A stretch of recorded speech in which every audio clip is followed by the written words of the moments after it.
morning. It is a beautiful 62 degrees today. I just love this time of year.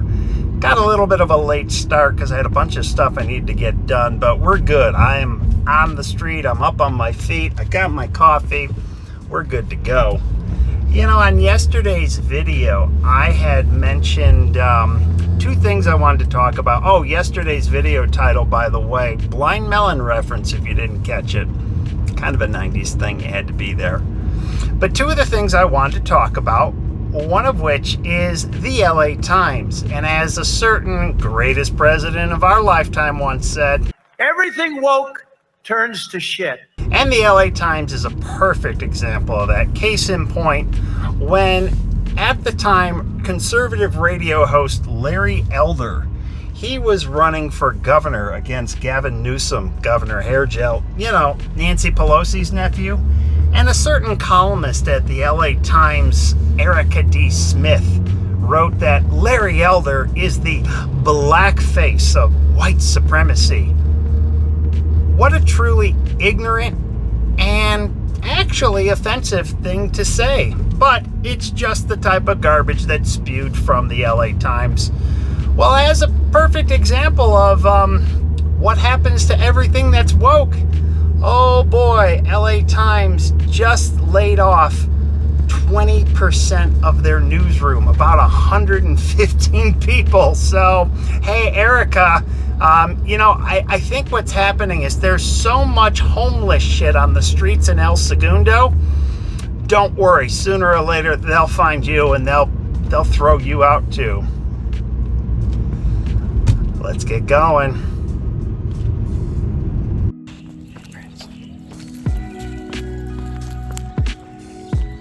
Hey, I got Gatsby. I think I might be asking for it, but I am going to walk him with Brandy, Jack, and Sachi. So we'll see how this goes.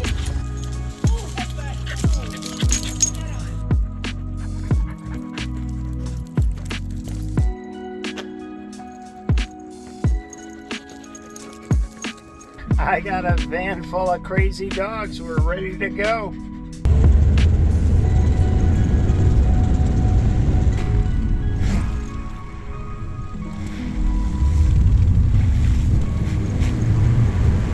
All right, I am here at this baseball diamond, this Little League field. I was in Little League as a kid, but man, it was never anything this nice. My Little League was through the City of Chicago Park District, and we didn't have grass. It was a combination of crabgrass and sometimes broken glass, and it was never anything this nice, but it was great. I loved Little League. In fact, we were pretty much like the Bad News Bears. We were the kids that weren't, we had a whole hodgepodge of kids, the kids the other teams didn't want. They had a bunch of people like myself who they didn't play t-ball from the year before. We had the only girl in the league, and it was very reminiscent of the Bad News Bears. In fact, we won every single game except the championship. Still, it was, looking back, it was just a great experience. In fact, my coach, Mr. Tracy, my dad took me to a DePaul Blue Devils basketball game. I should probably turn this way so I'm not blinding the camera with the sun. But we went to a DePaul Blue Devils game, and it was coached by then Ray Meyer. And my dad, my game was over, and Coach Meyer was up at the table, and he's folding stuff up. My dad goes, here, take the program, go up and see if he'll sign it, and let him know who your baseball coach is. So I walk up to him, and I'm like, Coach Meyer, Tom Tracy is my Little League baseball coach. And he turns and he gives me a big handshake, and he signs my program, and then he goes to my dad. Yeah, Tommy, I remember him. Never made a bed check. He was a great coach, really good times, and I appreciate that.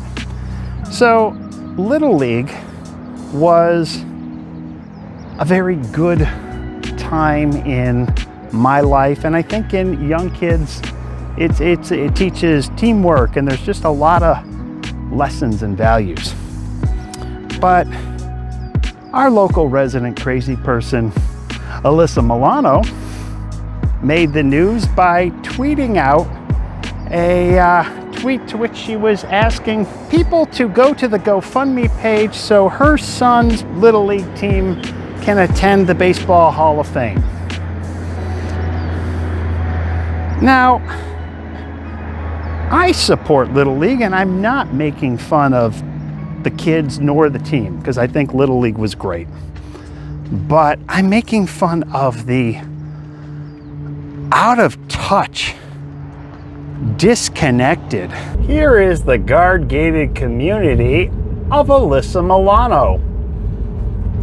Notice how probably very dissimilar this looks to where regular people live. You live in Bell Canyon.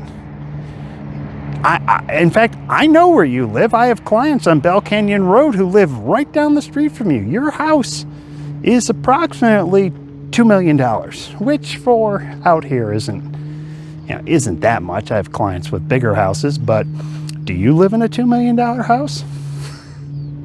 I don't think so. She's asking people to donate.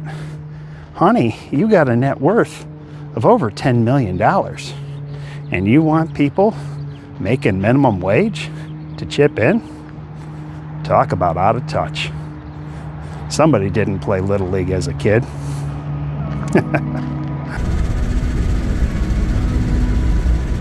You know, I was just thinking, if I was a multi-millionaire like Alyssa Milano,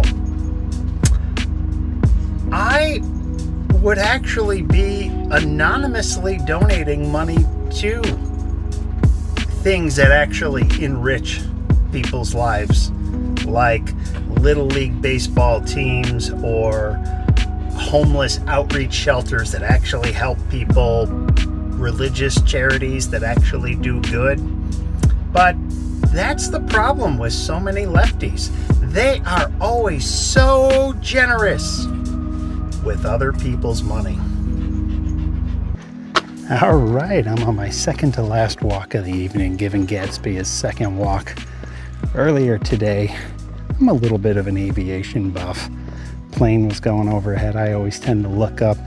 I saw a C-17 Globemaster, which is a military transport plane. Not something you see often, especially looking like it was in the pattern for Burbank. And sure enough, I look it up, and took off this morning from Virginia.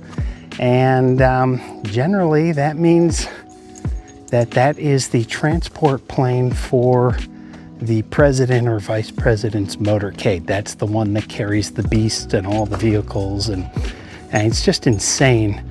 And I'm thinking to myself going, is Oatmeal Brain coming out here, or are we gonna get good old Kamala? Because she tends to come out every Thursday, but they don't bring the motorcade because she lives in Santa Monica with her dope of an attorney husband. And not that I'm biased. And I'm thinking to myself going, why are they stumping in California? Not like they need the votes. By hook or by crook, the DNC usually has this state locked down like it's COVID. But they want the money. That's what's more important. So they're coming out here probably doing a fundraiser for the big mega donors. But unlike them, I have my own money. I donate to my own charities.